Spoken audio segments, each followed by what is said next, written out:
Hey, everyone. How are you today? I've got Tania Vasallo on the podcast today, and she is the host of the Courage to Be podcast. And she and I have very similar missions. And her mission is to empower entrepreneurs, teaching them how to master their mindset and achieve success in life and business without burning out along the way, which I think so many of us, right? It's that delicate balance. So, on today's podcast, we're going to talk about burnout, we're going to talk about money, and um, also like just being ambitious, or I should say toning down the ambition so that we can along our journey we can still have what we want and have a lot of fun. So Tanya, thank you so much for being here, and I'm so grateful that you're sharing your time with us. Thank you. I'm excited. I'm excited for our conversation and see where it goes to. Yeah.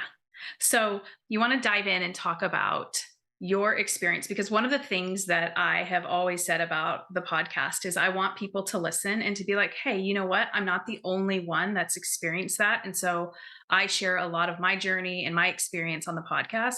And so I would love it if you would open to sharing, your experience with money and how, you've been able to kind of transform and change that, as well as some of the clients that you've worked with and how that, you know, it shows up for them as well. Like I think a lot of us all experience the same thing. Yeah. Well, okay, let's see. I'll give you the background so you understand a little bit of where my relationship with money has stemmed Yeah. from. So I was born and raised in Spain at the end of Franco's dictatorship. So there was a lot of remnants of patriarchy, and to add to that, also in my family, because my dad's seven brothers and one sister, and the sister's the youngest. So very male dominated, and just success was supposed to mean the men and the family. The women were kind of there as being more subservient and helping out and raising the kids. And but the flip side of that is that my mom's American. So even though I was born and raised in Spain, I had the opportunity to come and live here in the States because I have double nationality, and I wanted to be here in the States as an adult. And then I ended up getting married with an American man. So I've just been here for the last whatever 20 something years. And so money was definitely not something that was talked about in Spain, as a different culture. I think certain things overlap, like here in the States, but it wasn't talked about. You didn't ask people what salaries they made. There was never a spoken directly, but there was like an unspoken language of just a man is a financial plan, basically. It's like Mhm. you'll grow up and you will marry a man that knows about finances, and he'll take care of you and the family. You just do your part and he'll do his part. Like the roles were very defined.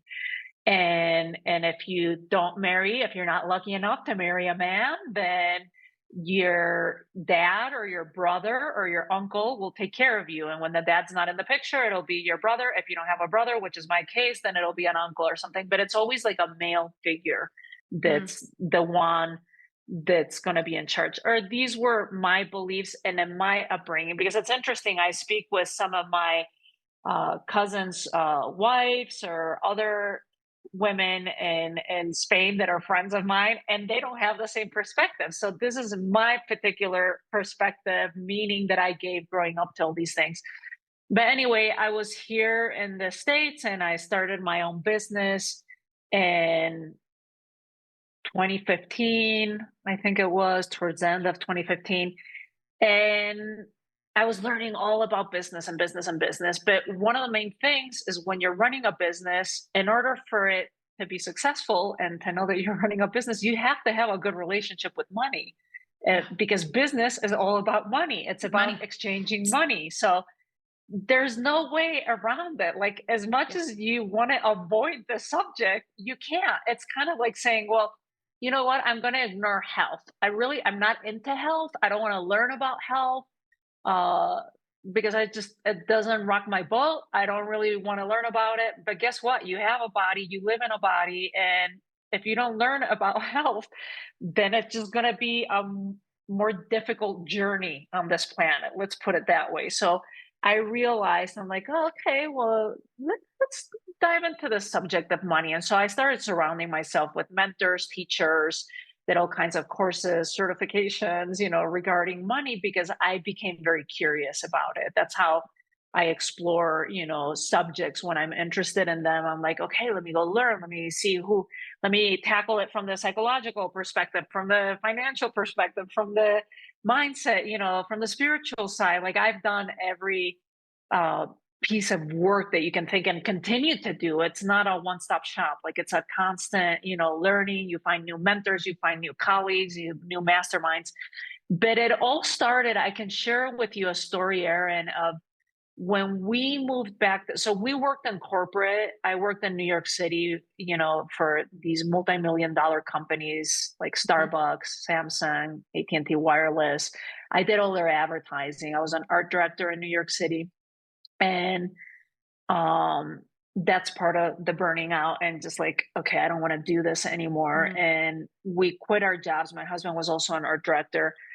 And here in the States, when you quit corporate, if you have a 401k, which is a pension plan for anyone that's listening outside of the US, you have to roll it over into what's called an IRA. I had no idea about this stuff. I'm just getting the information from the human resources person. So I'm like, okay, I have to do this by law. Let me go to Citibank. Let me roll it over into an IRA. No idea. I don't even know what an IRA is, what it's going to do, what questions to ask, nothing. Mind you, on the other hand, I speak two languages, bicultural, I have master's degrees, I've gone to university, but because, like I said, the unspoken language was a man's a financial plan. Women don't really Mhm. need to learn about money. So that was my mindset. I went into this now in hindsight. Obviously, I wasn't thinking any of that when I went into the bank and got assigned a representative. And so he rolled it all over and he's like, asking me all these questions and using lingo that I don't understand. And because I don't want to sound stupid and, I want to sound or I want to seem like I Yeah. know what he's talking about, he's just asking me questions about my risk tolerance and should we invest in this fund or in this other fund? Again, I have no idea. I don't know what the fund. I'm like, yeah, sure, that sounds perfect. And then we moved to Spain. I quit my job and we left to go live in Spain for 4 years. So I'm like, gave him the money, but it's my money and Yeah. let's see how it grows. Well, that was in 2007. So I came back and I had lost money. I have not made much money, but on the other side, I have my husband that has been investing in the stock market for a while. He enjoys doing the stock market investments. I've never been curious about him about that. I've never asked him questions about that because again, I'm associating that's a guy's thing. Women Mhm. like I was never good at math. Like I had all these stories about it. Stories. Yeah. And so I'm so upset when I get back from Spain and I'm like, I can't believe I lost all this money. Like I think I lost like a third of like what my investment was and that in just 4 years. And so my husband looks at me and he's like, why don't you call our family financial advisor, meaning from his side of the family, because Mhm. him and I did not have a financial advisor, and ask him to give you a list of recommends of stocks with dividends. I'm looking at him like, what's a dividend? Like I didn't even know. And it was like there's this shame and there's this Mm. embarrassment, of like, but I felt comfortable enough to ask him. Yeah. What sucks is if you don't have someone to feel comfortable enough to be able to ask these kind of questions. So he explained to me, the dividend, the company, you can reinvest it. It's a little chunk that they give you at the end of the quarter or the month or the year, Yeah. depending on how they have it set up. And so I'm like, oh, okay, okay. And he's like, you want to reinvest that money, don't go out and use it. So he's giving me a little bit of education about these things because no one's taught me this. No one teaches these things. No one teaches it in school. No one teaches. If you're lucky that you have parents that teach you, awesome.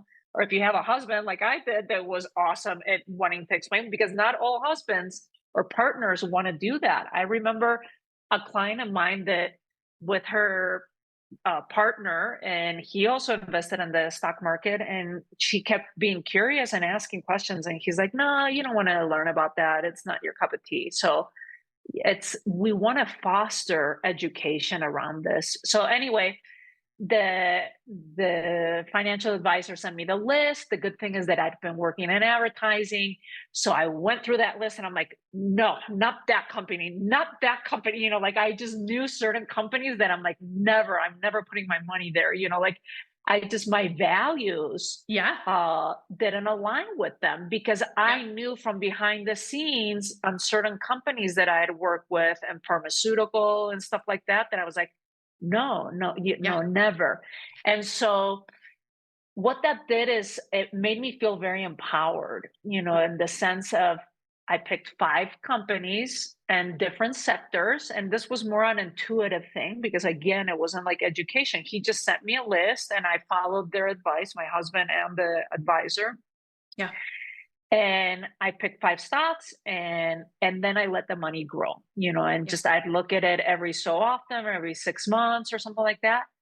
And they say that it takes an average, and you've been in the financial world, like from what I've heard is that it takes about 7 years to double your money, and 10 years. So it was a little bit over 7, but I didn't just double it. I added a zero to my balance, so I 10x everything that I had there. And I was like, holy crap, this is awesome. Like suddenly now that empowerment went from, wow, I feel confident, like Hmm. I got to choose my stocks. Now it's like, wow, I was able to do this and I'm barely looking at, like, my money's multiplying. This is awesome. Let me learn more about this. Like, how can, it's not just the money that I'm making, by my hard working, with my business, but now it's like, wow, money does this? Like, you can invest in other places. So now I started getting curious. And that's where my journey of wanting to learn about money started. I was like, well, I started subscribing to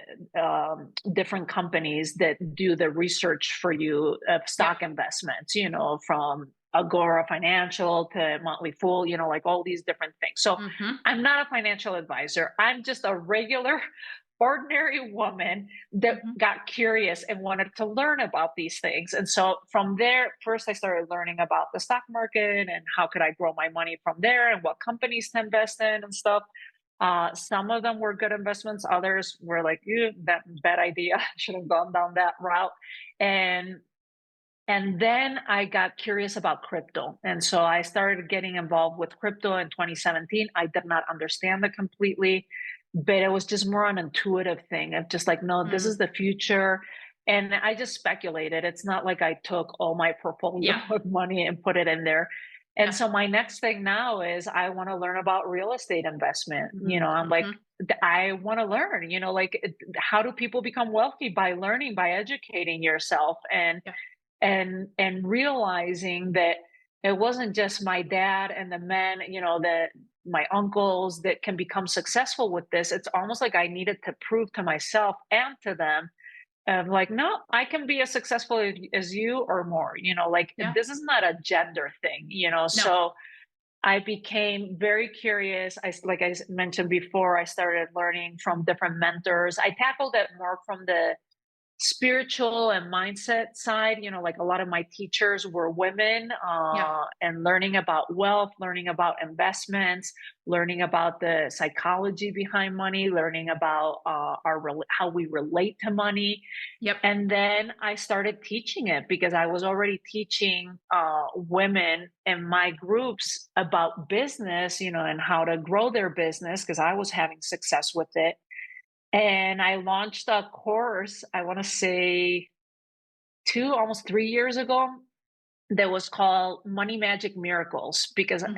I was like, okay, if everything that I've been doing has worked for me, the proof is going to be if I can teach others to do the same thing, or Yep. was this just a strike of luck? And so in that first cohort, we had about 20 women. It was mostly women. I think there might have been 1 or 2 guys. I think Victor was in that one. Anyway, it was 20 people. And in 60 days, they manifested over $1.2 million collectively. like things that were not happening before, like houses were starting to be sold and they'd been on Yep. the market for over 300 days. People were getting IRS refunds that they'd never gotten an IRS refund in their life. There was people that had never gotten a raise at her job. She'd been at the job for 17 years and they gave her a raise and a bonus of $10,000 each. So she got 20 grand in that. Clients being sold, it was just Yeah. amazing, Erin, just to see that, okay, if you there's a system, there's a formula, like let's apply it together. And so I'm a big believer that when you're learning things and when you're and they're working for you, become the teacher, teach it to other people, lift people as you're climbing. Other Yep. people are teaching me and they're being my mentors. Why not pull the ones that are a couple steps behind me so that they can learn too? So that's been my journey with money, and I'm loving it. And if you would have told me 5, 6 years ago that I'd be teaching about money, I would have laughed at you because I was a creative, like I don't talk about money. We don't talk about money. It's a taboo subject. No one talks about that. So it's been an incredible journey. I'm still on it, like I said, and I'm loving every minute of it. And I love being in these kind of conversations, where you can talk with other women, feel safe enough and comfortable enough that you can talk about these things. That was going to be my comment of like, you mentioned this at the kind of in the beginning of like you being able to ask your husband, like, I'm curious about this. And like, what I think money goes back to is like, do we feel safe to have these conversations? Do we feel safe to ask these questions? Because if you don't feel safe, then you can't even start with the knowledge or the curiosity because you don't feel like that's, the like safety is number one, right? Like priority. And then once you feel safe to do those things, then you get to start asking people questions and people that you trust and like learning about that. So, first and foremost is like, how do you actually feel like, and this goes back to like being in our bodies, right? Like, how safe do you feel to what friends do you have or mentors do you have or other entrepreneur friends that you have where you can talk because like you said it's like money is the language of business, like there is no getting around it, right? Like that is what we do all day every day. And also so many of us want to bypass or not look at it, or if we do look at it, we have so much shame or fear around it versus just seeing it as, I always say, like, I have a Kleenex box on the edge of my desk. I'm like, if you were to look at your numbers like they were Kleenex boxes, you would have like probably neutrality in your body, right? Like it wouldn't have an emotional charge the way that a lot of times money does for us. And one of the things that I always love to, you started looking through your stocks and choosing them, intuitively, and also knowing like, oh, I've worked for that company. No way. Like the thing with the, mutual funds and the stocks and things of that sort is, and everybody gets to choose how they want to invest, but like we're never in the boardroom when these people are having their meetings, And so 100% I've made money in the stock market. That has been the majority of how I've built that, and probably real estate, how I've built my wealth, and also, investing your money and like knowing, like I think we're growing our consciousness of like, what is this company, what are their values, like what are they investing in, and we don't sit on the board, we don't sit in the boardroom with the companies. And I think that that is very different than how you run your business, right? Like you are the person that makes the money, you are the one that can be the decision maker. And so just keeping that in mind, right? Like there's the point of like investing your money, and also like what happens with people in the market and fear based, right? Like when a lot of the people feel fear in the market, that's when stocks, or mutual funds, decrease. And so just understanding, and I think like you said, right, like understanding how markets move and understanding, like what are you investing in. I think for a long time, what are they called? Socially conscious funds, I think is what they call them. I'm trying to remember. But like didn't really used to be on a level playing field with a lot of other funds. And now I think they're really like, you know what? Like this is a thing people really care about and want to invest their money in companies that care about the earth, care about their people, And so just like you're saying, Tanya, like educating yourself on what are my options, and understanding how mutual funds or stocks work, and all of that kind of stuff. And the other thing that you said that I love was like, I chose things on my intuition, because you and I've talked offline a lot about like human design and following, our knowing. And I think so much of the financial world is like, I call it mind based, right? Like we want to look at the data, but how much of it is like what you enjoy, what you want to do? Like you said now, like I really want to get into real estate because that's something that I'm curious about, I want to do. And so there's no one right or wrong way to invest your money. Like I always want to drive that home of like, how do you actually, like what lights you up? What are the things that you are curious about and that are interesting to you, because obviously you're going to find out more information about it, you're going to stick with it, those types of things. So really just like, I think people want to like oh well, who's doing what versus like, what do I want to do, how do I want to invest my money, right? So important. Yeah. There's a couple of things that I wanted to add from that. First, that women make better investors than men. I've seen that we're more connected with our intuition. We also can manage better like the emotional side with the rational side. So it's not just like all rash, like Mind, we yeah. go through all the information. And so for anyone that's listening, that's kind of like, oh, but I'm so scared, I don't even know where I would start with this. You're at the right place. You're starting at Yeah. the right place. Just being here and listening to something like this. I always tell women clients, friends, I'm like, start where you're at and what Yes. gets you curious, and it could just be picking up a book about money. It could be from the spiritual side, like I remember one of the first books that I read about money was Edwina Gaines, the Four Laws of Spiritual Prosperity. Spirituality. So Hmm. yeah, it's mixing the spiritual side with the financial side instead of like, let me pick up a book of like Dave Ramsey and then we're talking about all these numbers, and it's like, no, like if that's making you contract and it's giving you like allergies and you're just like, ugh, I don't even want to go down that place, then don't go down that path. There's so many different avenues to learn about money, and there's so many different mentors, and more and more women, which I'm loving, because we get to have these conversations and saying, well, Real yeah, can we? conversations. Real Yeah, conversations, right? Like I know it's like we actually get to connect and get vulnerable, and we feel safe to be with each other, and we get to share on that yeah, intimate level, versus I think sometimes you can go in a room of, when you're with your advisor or whatever, and it's just very, I don't want to say sterile, right? But like that sometimes is like, it's like, this is what you do versus how are you feeling, and what is intriguing or scaring you or you don't understand, like having those real intimate conversations. yeah. It's so important. I kind of see myself as bringing a little bit of more of this feminine energy to a very male energetics that we've been giving it. Because it's interesting. Um, I recently got certified at the Napoleon Hill Institute, and that's all. Napoleon Hill wrote this book called Think and Grow Rich. For anyone that hasn't read it, you need to go out and read it. If you read it 20 years ago, go out and reread it again.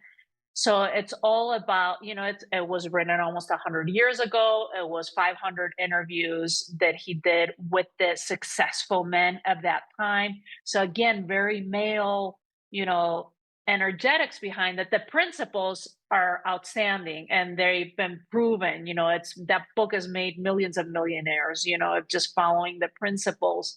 But I think we're at a point in time where, because women are more allowed to use money to invest their money, we're not talking that long ago. It's like 50 years ago, women needed here in the US. I'm not talking about Spain, because Spain we even have No, worse laws, 70s and but 80s. in the 70s, women had to still ask for permission for a loan for if they wanted to open up a business or something. So this is not that long ago. So Yeah. we're still, I feel like women and money, we're still kind of in our infancy.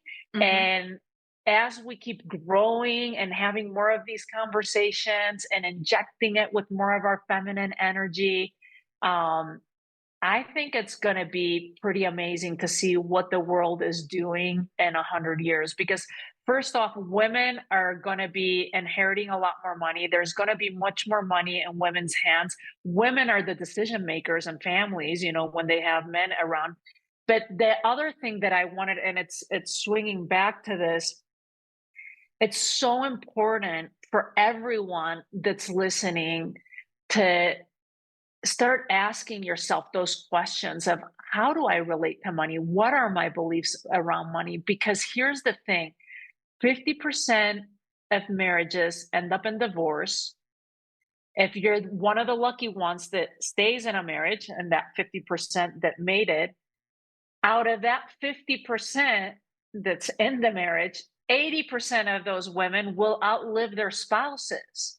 So at some point in your life, you will be by yourself, either by choice or because of circumstances, a divorce or loss of your loved one.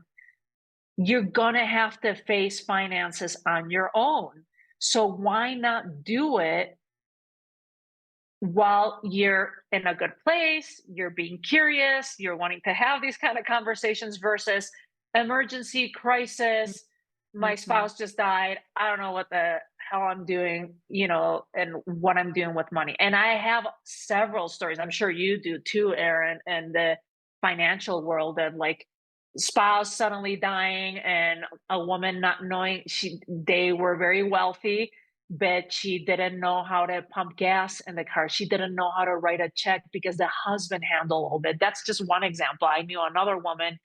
Well, I didn't know her directly because I was the wife of her ex husband, and she had no idea what the husband was doing. You know, while he was alive, the businesses he was running, the contracts that she now owed, they don't know about their own credit, because maybe they've been raising kids, so it is so important for us as women, whether we're choosing to be on our own and learning about finances, or we are in a relationship, but just be cautious. I've also known that women at MIT, like Ivy League schools, married with 4 kids, husband's thinking that she's having an affair, leaves her with $20 in her wallet and freezes all the accounts, and she's not even in the same city. And I'm talking a woman, with degrees, like, because if you're thinking like, oh, well, that wouldn't happen to me, that's just, that's a different social economic class, like I'm smart and like,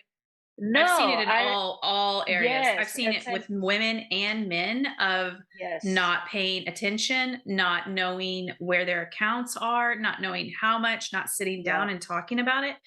And we didn't even talk about going down this rabbit hole, but I have this theory around with human design and our solar plexus of like, if we are undefined in our solar plexus, because that means that we all have emotion, right? But like for us that are defined, we have, that's kind of like our energy on a consistent basis. But those of us that have an undefined solar plexus, a lot of times if we aren't aware, we amplify that energy. And so if you're dealing with a spouse that doesn't have a very good relationship with money, and then you don't necessarily want to sit down and have those conversations because it stresses you out, right? And so I've just met a lot of people, regardless of male or female, of like you're saying, right? Like they don't know how much money they have. They don't know where all of the accounts are. And then the whole business thing, like we could go down another rabbit hole with, people in business and not understanding, like, like, or knowing like, what are we all on the, like, what are our liabilities? What are we on the hook for lack of a better word? Like, what do we owe, so that, we're aware. And I think that knowledge is power. And also, what going back to our intuition, going back to our bodies, like how are we feeling if we aren't sitting down with our money from a very loving and supportive, nourishing place, asking ourselves why not, right? Like, why don't you want to know about your money? Why don't you want to know, where you're investing or, not, and I mean, and I see this in business too, it's like not wanting to call the CPA or not wanting to, talk to the bookkeeper or not keeping up with your books on a consistent basis. It's like that is there to get curious about and not from a shame place because I think we go to shame so easily, right? Versus Mhm. why am I not doing this, right? Like this is important. This is an important thing and not like money so important more than something else, but like understanding your numbers, understanding where your money is going. Like that's an important thing to know. Yeah, it's such a and we've all gone up and down in those in that 100%. space. I Like used to be hyper vigilant and avoid it all at the same time. yeah, yeah. So I'm glad that you're saying that, Erin, because it might sound to someone that's like listening to us like, oh, well, Erin's, run a business. She's been in the financial world. She's got it all together. She just likes that kind of stuff. Here's the thing, money touches everything in this world, Everything. unless you live in the Amazons, and you're like hunting and gathering and you build your own hut. But that's like a 0.5% of the population on this planet. So everyone else, money touches everything. So wouldn't you want to learn about money and how you relate to it to create a better relationship with money? Like, and you could even personify it, and just say, okay, if money were, a woman, I had one of my mentors say that she's like, oh yeah, I always saw it as money being, this sophisticated woman. She wants to be treated nice. She wants to Yeah. be taken care of. And some people have personified it as a man, if you're a woman. But think about it. Like if you were in a relationship where you're ignoring your spouse or your friend, if it's a girlfriend, this sophisticated, high class, awesome, queen that you have there. You've been best friends for a long time. And suddenly you're in the space of like, no, I don't want to look at her. I don't want to look at the Or you numbers. say it's I don't not want good to enough. talk about That was me not, all you're the not time. good You're not enough. enough. Not enough. Yeah. Don't have enough. Or it's not feeling good. It doesn't feel good to hang out around you. You're never there for me. Like start asking yourself those questions. Like if you would never say that to your kid, you'd never say that to your spouse or to a friend, So how are you relating to money? Do you carve out time with it? Do you treat your money nice? Like, do you put it, is it nicely put together Hold in it in your your wallet. wallet, or do you just have loose change and pockets and purses and just crumple it up and don't care about it? And I've caught myself there once again. I'm sharing from a perspective of we were just talking about skiing. I this is why you need mentors and you need these kind of conversations, because I've even been teaching about money, and I was just recently completing another course with one of my mentors, and we were revisiting this. I even teach it, and then I caught myself. I'm like, no, I keep my money good. I have it in the wallet, and everything's put together. Everything's good. And then I'm like, except for when I go skiing, because I have a Mm. small backpack. And so I don't carry my big wallet in the backpack. What do I do with my money? I take the 4 or 5 credit cards. No, maybe not that many, 3 credit cards, like my APM, another credit card.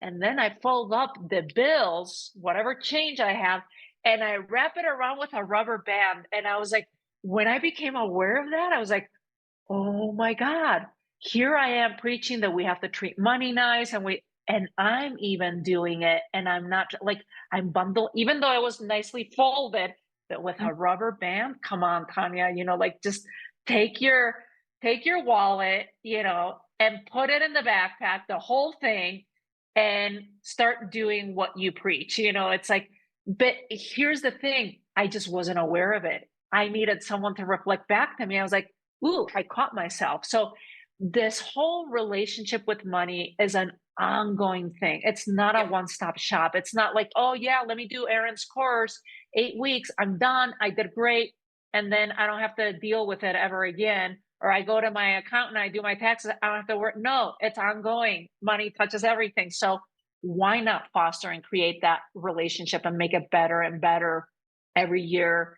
Learn to make more money, learn to multiply your money, learn to create wealth so that you can leave a legacy, pass it down. I'm a big believer the more money we make, the bigger impact we can have in the world. So we should all be learning about money and learning how to earn and make more money for ourselves and for our loved ones and for our community, and being able to give back. I think this is you said this, and it's so because that is one of my missions is like for people to make however much money they want to make and have however much money they want to have, and then use it and give it in whatever ways they want to. Because I think a lot of us have grown up like I never resonated with money is the root of all evil, but a lot of people have, said that. And it's actually, and I'm not a big religious person, but in the Bible, it's like it never was money is the root of all evil. It was something more so of like the person and their doing, right? Versus money being the root of all evil. But It's the what love for money, the love for money. correction with Thank you. that one, because that's a big Yeah. limiting belief that I've encountered with many Yep. clients. And for those of you that aren't religious, like you're saying, Erin, and sorry that I jumped in, but you might be thinking, because I didn't grow up with religion either, and I did not grow up with that saying, even though it's a cultural limiting belief, Yep. that even if you're not religious, it could be a version of that. And I Well, that's did what I was grow going up to with a say. Yeah. version of money, people with money are corrupt, or people with money are bad. And I see that over and over again. And guess what that's going to do? If you have that limiting belief, you could be making millions, you can inherit millions, and as fast as it comes in, it's going to go right out of your hands. You know why? Because you believe that money is a root of all evil, or people with money are bad, or people with money are corrupt. So you don't want to be a bad person. If you inherited $5 million, you're going to be like, oh, and not consciously. I Here's was the going to other say, I thing just wrote too. down Those subconsciously, are right? It's a It's, subconscious belief. So you will get rid of it. Or if they just gave you a substantial pay raise and you're making all this money, and then you're like, how is it that I just got a 50% pay raise and I'm still living paycheck to paycheck? Well, it's because it's a subconscious belief that people with money are bad, or money is the root of all evil, or money is, people with money are corrupt. So you're making a lot more, but you're going to find ways to spend it, or the car's going to break down, or you're going to have a health issue, that you have to pay money for, or something's going to show up so that you can verify that money is the root of all evil, or that your people with money are bad, or people with money are corrupt. So you really, really have to dig deep and do the work and pay attention to what are those limiting beliefs that you have. And we all have them, because yeah. this is all part of the programming that's been passed down to us. Yeah. It's our subconscious mind does not get our subconscious mind is it's like sponges. That's why they say Yep. kids are like sponges, because there's no conscious mind created. You don't have the rational part of the mind is not developed enough until age 7.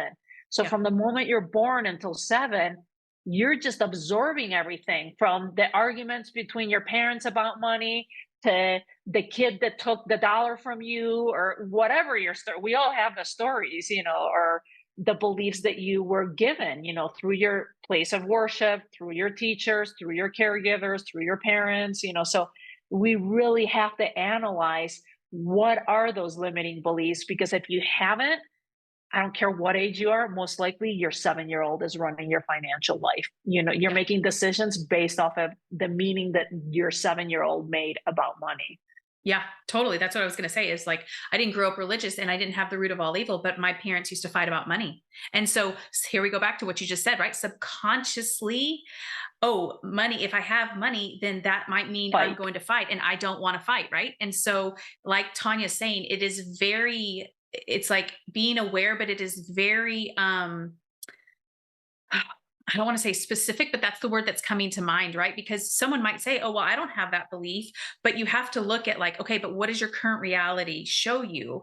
And there is some type of belief underneath there that is creating that. And so, really, like Tanya's saying, it's like being aware of like, and this takes slowing down. This takes actually questioning, right? And some of the beliefs, we may not even be aware until we start working through some of these beliefs, and then we get to like these deeper seated beliefs that we have. And so yeah, I think that, like you said, when you said like the 7-year-old is running the show, it's like that's what it is for a lot of us, and that's what it was for the majority of my life, right? Like I was doing all of the things from an action based, right? But in my body I was still feeling a lot of fear. I was still feeling a lot of lack and insecurity. And I don't know if you want to talk about this, but like how many of us, we try to fix that by having more money, but that will never cure what is going on internally with us. Like that's an inside job. That's the work that we have to do internally, because like you said, you will generate a lot of money and you will figure out a way to get rid of it. Like Tanya's saying, not on purpose, but things will just magically, I'm air quoting for those of you listening, right? Magically happen that you're like, how am I back to where I was before? So yeah, I think that that's um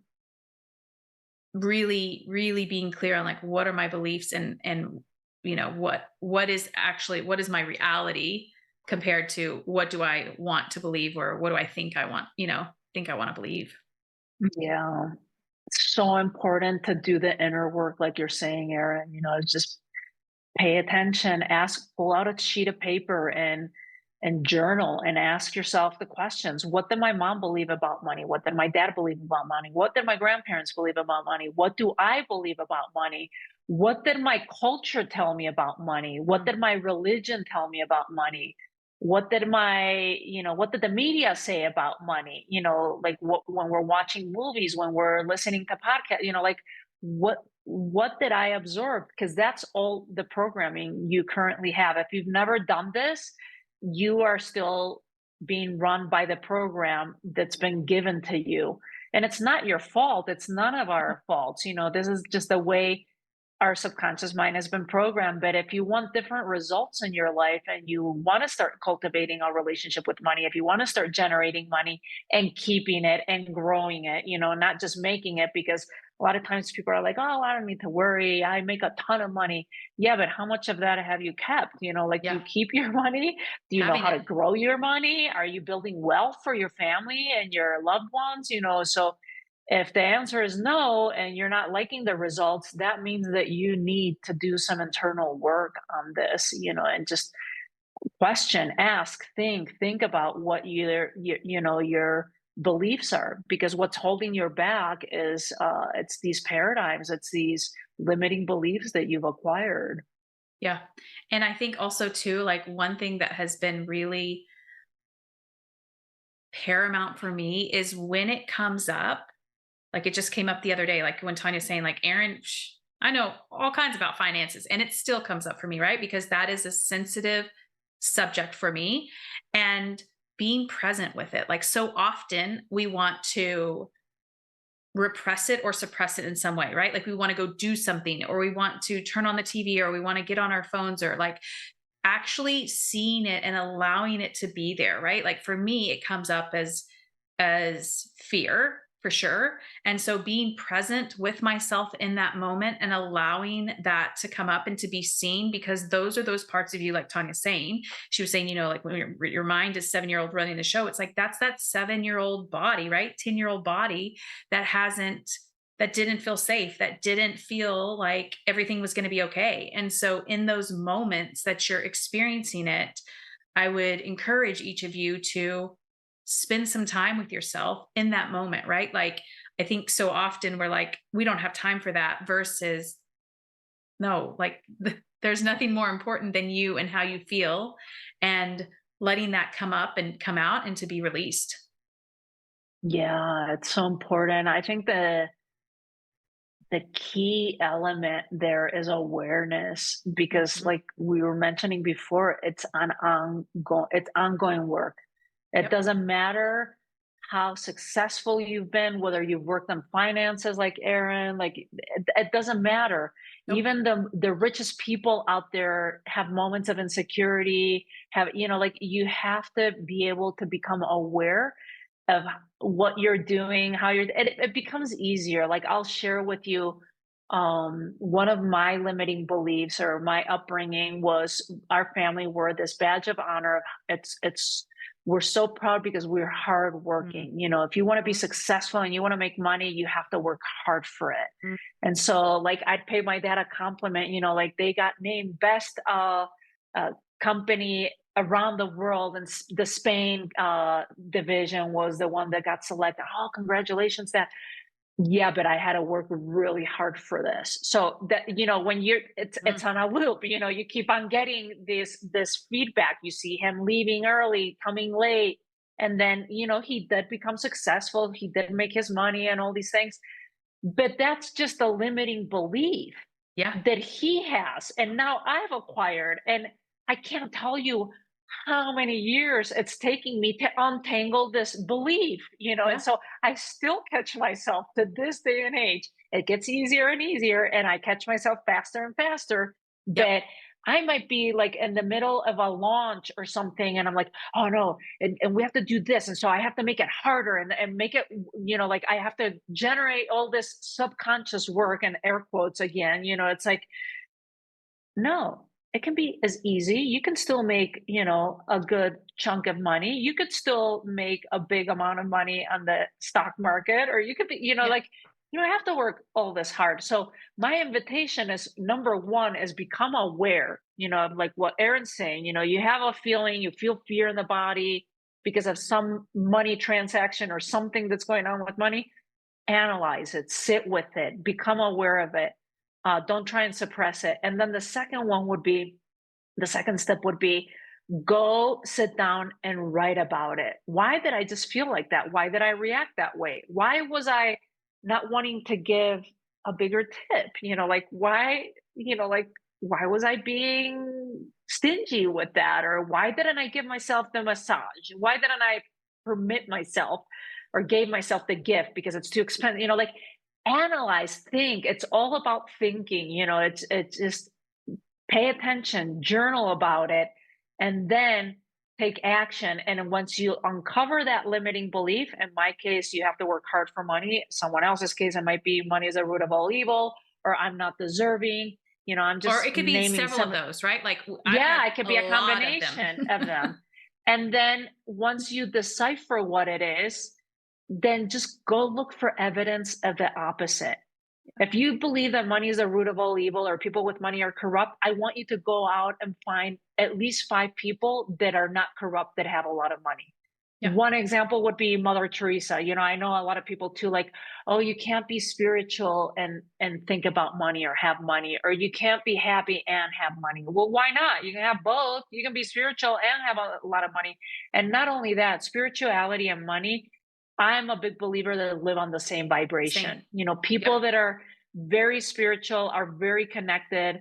There's a lot of gratitude in that vibration. There's a lot of generosity. I mean, think the first person that comes to mind is Mother Teresa. Like, yes, she gave to the poor, but she was an incredible manifester. She knew how to maneuver and get those millions and make that money. That's why it's important for all of us to it should be our duty, and we should all have that of becoming stewards of money and learning how to make as much money as we can so that we can give it away, so that we can support our families, so that we can send our kids to the schools we want to send them to, so that we can take care of our health. It gives us power in certain ways that poor people can't help poor people. It's Yep. people with money that can make the change. So again, awareness, become aware. If you're feeling it in the body, second, journal about it and decipher what is the limiting belief. And third is go find the evidence of the opposite of whatever's holding you back. In this case, like, oh, I believe that money's the root of all evil. Mother Teresa, one example. Okay, is there anyone else in my community that has a ton of money and they're not evil? They're super giving and generous. Oh, yeah, look, Bill Gates, they started out their foundation. Oh, Warren Buffett, look at Warren Buffett's giving away all his money, and he's not leaving it for his children. Like I don't. just start looking for evidence of things that you're like, oh, yeah, they're not bad people. Or in my case, you have to work hard for money. Well, let me look for evidence. Who do I know that doesn't work at all? If that Yeah. statement were true, Yeah. then the people that are working 2 and 3 jobs would be the richest people on this planet. And it's not the case. It's usually people that aren't working that much, because Yeah. they're being smart, they know how to invest, so go and look for evidence of the opposite of that limiting belief that you might have. Yeah. I just told my kid, we were talking about Warren Buffett yesterday, and I was like, he's giving all of his money, or I don't quote me exactly, but like a large majority of it, right, is Yeah. going to charities. And my daughter was like, well, what about the kids? I'm like, girl, everybody has abundance within them. They all know, like, generational wealth is not, I don't believe generational wealth happens from passing it down. Generational wealth happens from teaching our children how to generate their own wealth, right? Like, because we all know people that have received a lot of money from inheritance, and here we go, like what we just said, right? Like teaching our children, which I think is so important, teaching our children how to generate their own money, to understand their own abundance, I mean, they already know it. We try to condition them out of it, and then we have to teach them again, but like, helping our kids understand, and that they are empowered and powerful with their own money. And that is that is to me legacy, because when you are able to teach people how that they can generate it themselves, and you can do it over and over and over again. So yeah, do you have anything else that you want to share? No, I feel like the whole conversation of money and kids is a whole other one, especially That for you and I that have the younger ones right now, Yeah. like, wow. I do feel good that I've been passing down a lot of things that weren't passed down to me, with my Yeah. parents. And I think it's our duty to, if you encounter this kind of work or you're listening to it, it's kind of like what Oprah says, you can't unknow or you can't Yeah. unhear what you already heard. So if you do have kids, do the work for yourself so that Yes. you can pass that on and cut those limiting beliefs, those patterns that have been passed down, and make the next generation even better. I feel like if I drop dead tomorrow, I'm like, no, I think, my daughter's only 10, but I think she'll be well off, not because of the money that she's going to inherit it from me and my husband, but because I know that she'll be able to generate because I've taught her the things, Yeah. of what to do to self-generate and to understand what money is. So yeah, that's a whole other podcast there, and we Yeah, could I'm do a like, that could whole be a other whole one. nother one that we talk about, because oh man, it's really important, because I think, when kids are growing up, I want to say this, and then, but like when at least when I was growing up, it's like we were always asking our parents, right? And one of the things that I really teach, or we talk about with our daughters, like, if and this is where it's not always the parents' responsibility to provide everything that they want, right? Like when she wants something and it is not in alignment or in a value that I want to use or spend our money on, I'm like, how do you want to generate money to go get what you want? Like, Yep. and so her thought process is just like, oh, okay, well, who do I need to, she says, who do I need to ask? It's like, what service do I need to provide, or what do I want to do to, like, generate some more money? And yeah, so just, I love I it. think, That's such a gift that you're giving her. I do the same thing with Isla. Like they're doing a trip up to Colorado. They did it last year, and I was like, no, it's $550. What do you want to do to make the money? And we have some friends that have an estate sale business, and she set up her little table, a lemonade stand version of that, but she made jewelry and she paid for half the trip and we paid the other half. I was like, you're amazing that you did that. And then it came back, months later, it was this year. She's like, all of my friends, they didn't have their parents paid for their trip. I was the only one that had to make money for my own trip. And I was like, and how did that make you feel? Because I could sense that she was kind of like yeah, resentful with it. And she's like, well, it kind of bothers me that they get, and I was like, look, that's the way their parents choose to teach them about that. And who do you think is going to be more resilient in the future and is going to know how to make money when they need it for whatever it is that they need? And she kind of like got a little bit proud there, and she's like, me or whatever, so even though I think it bothered her, in the long run she will remember those lessons. So I think you're doing great with that too, Erin. Just I think it's important for them. Like, we can provide for them, but like you're saying, if there's certain things, like I'll go to the store and she's like, I really want it, but I really Yeah. want it. And I'm like, awesome, you want to pay for half of it and just give me the money when we get home? That's awesome. Get it. You know how to generate money now. So And it's yeah. fun for them, right? Like it's fun for them. Like they don't have, if they haven't, if you haven't brought all your money stories into them yet, right? Like they don't have all of this. They're like, oh, great, I'll make a lemonade stand. Like this is fun. Like they do believe like making money is fun. And like so just allowing and empowering your children to, yeah. How do you want to generate it if it's not in alignment with what you want to spend your money on? So I love it, Tanya. Thank you so much. Where can people find you and learn more about you and all of the things? Well, there's a couple places. I have a free guide that's called Women's Top Money Mistakes.